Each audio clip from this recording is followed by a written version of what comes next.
So hi, I'm Lizzie from Going Coastal Blue, and I'm here with Dan from British Divers Marine Life Rescue, and this is part of our World Ocean Day celebrations. And this is a conversation between Dan and I about British Divers Marine Life Rescue. So first of all, happy World Oceans Day to you, Dan. I hope you're having a good day. So the question that I always start with is, what is your water? Do you have a particular part of, we'll talk about coastline specifically because it's World Oceans Day. Do you have a particular part of coastline that you love? Particularly in Cornwall, I really like the Lizard and Land's End sort of areas. There's such amazing little coves and coastal walks that you can go on along those places. But also I love where I live, of course. So around St Ives Bay too, I find particularly nice. Cool. And you travel a lot with British Divers Marine Life Rescue, delivering training and support for volunteers. So can you tell us a little bit about BDMLR, what you do and what our volunteers do? Of course, yeah, we're a national charity with around 2,000 volunteers around the country who take part in a one-day training course to become marine mammal rescuers. So we're very lucky that we have lots of enthusiastic and motivated people who really want to get involved with this and who will go out and actively take part in these rescues as well as supporting the charity through fundraising and awareness events too. Cool. And you came from it from a place of passion for marine mammals yourself, so that's something that's been part of you for a long time, and encouraging people to get involved in that is obviously a great job to do. What do you love about your job? It's always been about the animals for me, I guess. First and foremost, as I'm sure it is for everyone else. You know, it's a very specialist service. There aren't really anyone else out there, particularly when it comes to the whales and dolphins, who can deal with them and have the kit to deal with them as well. But I think part of the interest also comes from my background. Originally I'm from the Midlands, which is nowhere near the coast, of course, and coming on holiday to places like Devon and Cornwall and other places as well, and seeing dolphins off St Ives for the first time ever and seals off St Michael's Mount for the first time ever. You just don't know what's out there, and it's always forever got that curiosity that there's always something new to see and to find out, and if there's something that I can do to help it, and having learned about all the threats these animals face, I feel like I should do my part to help those animals and give them a voice. So cool, because what I hear from a Blue Health point of view is it comes from passion and empathy for the animals, then being really creative and learning, and then about the doing, getting involved in actually taking action to help them. So is there any surprising facts that people might be a surprise for people around the marine mammals that we come across in the UK? Anything that you think would be fun to share? Yeah, absolutely. So one of the most common species that we see around our coast, and perhaps maybe people who see them regularly because of where they live maybe take for granted, is the grey seal. And actually they are one of the rarest seal species in the world. There's only around 320,000 or so of them. They're only found in the North Atlantic, and here in the UK we have about 38% of the world population around our coast, and we do have a special responsibility to try and protect and conserve them. And I think with us in this country, you know, in some places like the east coast of England around the Farne Islands, or Lincolnshire and Norfolk, places like that where you can see lots and lots of them at certain times of the year, maybe just take them for granted that they're always there, but actually most people, most countries around the world don't even get them at all, and they're really amazing animals too. That's a really awesome thing, because actually as a bigger metaphorical message about taking stuff for granted, that when there's magic right in front of you, there's loads in that. Yeah. So what is it that you love about working with our volunteers particularly? Getting to work with so many amazing people who share a similar passion and similar interests, and I think the real thing that I really like about BDMLR is that essentially pretty much everyone starts out as strangers. You come along on this course with 20 or 30 other people, and you quite often don't know anybody on the course that's there with you, but we're able to train these people to come together at a moment's notice for a stranded dolphin, for example, and work together as a team to do what's right for that animal as well. And I think that's the really amazing thing about what we do, is getting people from all over these different places to come together for what can be quite a high pressure and could be quite a stressful incident, and to work together effectively as a team to make sure that the animal's being well cared for and the right decisions are being made for it too. Yeah, well, I love that. I love BDMLR is really welcoming in terms of the BDMLR community, But I absolutely love that fact that you get all those skills as well around working together as part of that. Yeah. Is there anything else from a Blue Health Coach point of view? My questions tend to be about what else do you get? What else do you sense that people get from being involved in helping marine mammals, particularly?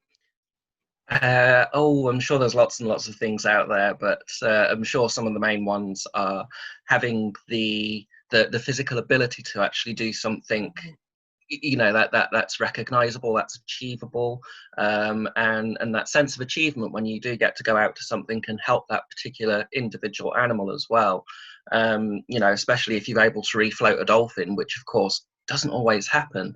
But if you do get to be involved in one of those, it is such an amazing feeling, and it's part of the motivation why people want to do this. Of course, lots of the animals we deal with are seals. Over 90% of the calls to our hotline are for seals.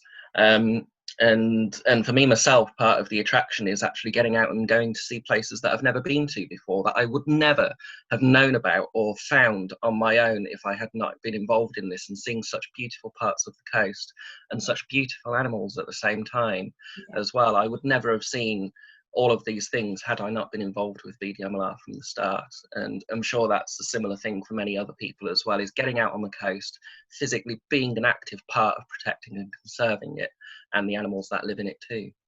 And I think that, the physical, social, emotional, so many benefits that we get in terms of blue health. It's lovely to hear that from your perspective as well. So what are the challenges that you think BDMLR face as a charity? Well, public awareness of us is growing, but also so is the number of people coming to our coast. So we are getting more and more calls over the years now, and we are getting busier. So our biggest challenge really is to rise to the challenge of responding to that with the volunteer network that we have. So of course, we're planning more areas where we can do better with training, more equipment that's needed in certain places as well. So it's really important for us to keep on top of that to make sure we continue to be an effective and efficient response service for the marine mammals that are reported to us. So named days like World Ocean Day are really great for that awareness and to highlight the need for things like fundraising for equipment and things. What are some of the challenges that you see our marine mammals facing? So when we're saying we're responding to them, what are some of the things that actually we're responding to? So we're getting more and more instances now of disturbance of animals on the beach as well. So sometimes, in most cases, it's just a young seal that's on its own on a beach, and oftentimes people seem to think that it needs to be put back in the sea or picked up, or they have to do something with it without really realizing what the best thing is for it. And in some cases, these animals are perfectly fine. Seals haul out to rest and digest their food and sleep, and conserve their own energy as well, so they're not swimming around using up all of their energy as well. So it's really important for seals to be left alone to rest. So if you ever do see one, keep your distance. If you are concerned, call for help rather than approach it and try to do something yourself. Keep dogs under control, of course, so they're not disturbing it as well. You don't always know how your animal's going to react to a seal or something else that it comes across for the first time. So it's really important to get those messages across. But also the disturbance of wild animals that are in sort of safe havens, safe habitats, so seabird breeding ledges or seal haul out sites, for example, as well. Again, more and more people are going to visit these places or have a greater ability to get to them through paddleboarding or coasteering or other activities where larger things like boats can't get into. And more these animals seem to be being affected by these activities getting closer to them, which of course they don't like. And again, it's just getting the awareness and the education out there that these are safe havens for wildlife and we should leave them alone and leave them to do all of their normal things. The best wildlife encounters are the ones that are done on their terms, not ours. And I would totally agree, and I'd say the best environmental encounters are as well. So there's the disturbance, pretty much human interaction, isn't it? It's just whether that's through disturbance or whether that's through littering and not keeping our environments clean and safe for our marine mammals. So there's lots of challenges that they have, despite even the weather. Lots of different challenges that I know that we respond to. What would you like people to take away from this short video on World Oceans Day? That everyone can be a part of doing something good for nature, whether it's in our blue spaces around our coasts, lakes, our rivers and streams, or if you're not close enough to those, our green spaces as well, our parks, our nature reserves and other places like that as well. They all interconnect, everything is connected together. So one thing that affects something will in some way at some point further down the line affect another thing in another place. For example, with litter, 80% of litter that ends up in the oceans actually comes from the land. It's not all stuff that's dumped at sea.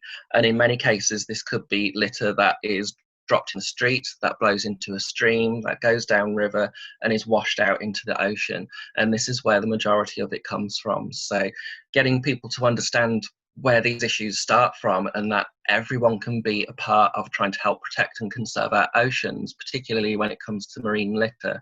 We all play a part, and it's really important for everyone to try and understand that they have the power to be that change. Lovely. And that fits so well with the whole Blue Health ocean empathy piece. The ocean starts at the rivers and streams, and we're all interconnected, and we're part of the environment, not separate to it. So to wrap this up on World Oceans Day, how can people help BDMLR particularly and get involved? So to help BDMLR, you can join as a marine mammal medic. If you pop onto our website at bdmlr.org.uk, there's a whole page on there that tells you more about what we do on the training day itself and what happens afterwards. But there's other ways that you can support us as well. We're pretty much supported entirely by our training course fees and from the fundraising efforts of our volunteers and others as well. So if anyone out there does want to contribute something in some way, whether it's through a sponsored event or helping to raise awareness of a particular issue such as marine wildlife entanglement, then do get in touch and we can find ways to help each other, to help our animals. Cool. So thank you very much, Dan, for taking the time to speak with me on World Oceans Day. And a big thank you from me for the role that you play in actually coordinating and supporting our volunteers to be able to do that. So happy World Oceans Day, everybody, and get out and enjoy some blue space. Thanks, Lizzie.